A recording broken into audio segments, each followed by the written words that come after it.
ক্যামেরার সামনে গ্ল্যামারাস নায়িকা রূপে ধরা দিলেও বাস্তব জীবনে তিনি একেবারেই সাধারণ। ভালোবাসা ও নিরাপত্তাতেই তার চাওয়া সীমাবদ্ধ।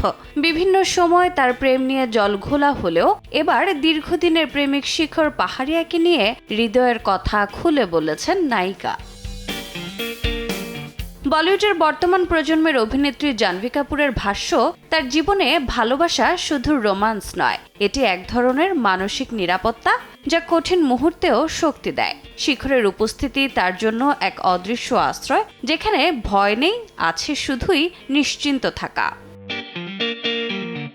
সম্পর্কের গভীরতা নিয়ে কথা বলতে গিয়ে নায়িকা জানান, শিখরের সঙ্গে থাকলে তার মনে কোনো নিরাপত্তাহীনতা কাজ করে না, বরং নিজেকে তিনি পুরোপুরি প্রকাশ করতে পারেন, কখনো শিশুর মতো, কখনো একেবারেই নিজের মতো। এই সম্পর্কের মধ্যে নেই কোনো বিচার বা তির্যক মন্তব্য, আছে বোঝাপড়া এবং নিঃশর্ত সমর্থন। তবে বিয়ের বিষয়টি এখনো ধোঁয়াশায়। নেটিজেনদের মতে, প্রেম যখন নিরাপত্তার অনুভূতি দেয়, তখন সেটি হয়ে ওঠে জীবনের সবচেয়ে বড় আশ্রয়। রোজা চৌধুরী, সময় সংবাদ।